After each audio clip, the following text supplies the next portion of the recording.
নমস্কার বন্ধুরা, আজ 25শে বৈশাখের দুপুরবেলা তোমাদের আবারও একবার আহ্বান জানাচ্ছি। শুভ 25শে বৈশাখ।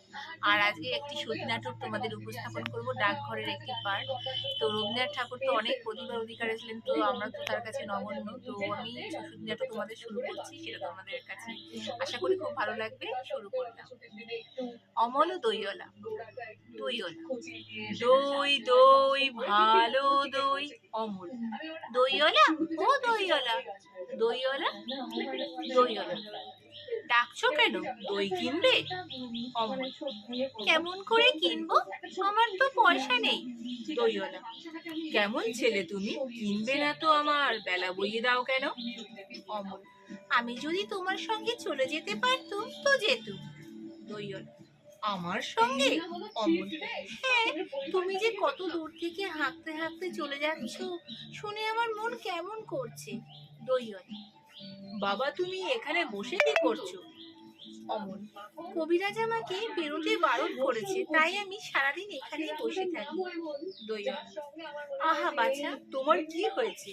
অমল, আমি জানি রে আমার কি হয়েছে। দইওয়ালা, তুমি কোথা থেকে আসছো? দইওয়ালা, আমাদের গ্রাম থেকে আসছি। অমল, তোমাদের গ্রাম? অনেক দূরে তোমাদের গ্রাম? দইওয়ালা, আমাদের গ্রাম সেই পাঁচমুড়ো পাহাড়ের তলায় শ্যামলী নদীর ধারে। অমল, পাঁচমুড়ো পাহাড়, শ্যামলী নদী? কি জানি, হয়তো তোমাদের গ্রাম দেখেছি, কবে সে আমার মনে পড়ে না। দইওয়ালা, তুমি দেখেছো? পাহাড়ের তলায় কোনোদিন গিয়েছিলে নাকি?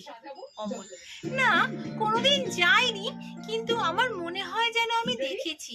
অনেক পুরনো কালের সেই বড় বড় গাছের তলায় তোমাদের গ্রাম, একটি লাল রঙের রাস্তার ধারে, না? দইওয়ালা, ঠিক বলেছো বাবা।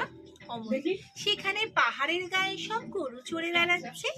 দইওয়ালা, কি আশ্চর্য, ঠিক বলেছো, আমাদের গ্রামে গরু চড়ে বই কি, খুব চড়ে।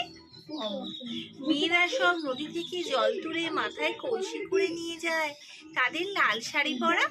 দইওয়ালা, বাহ বাহ, ঠিক কথা, আমাদের সব গোয়ালাপাড়ার মেয়েরা নদী জল তোলে তো ঠিকই, তবে কিনা তারা সবাই যে লাল শাড়ি পরে তা নয়। কিন্তু বাবা, তুমি নিশ্চয়ই কোনোদিন সেখানে বেড়াতে গিয়েছিলে।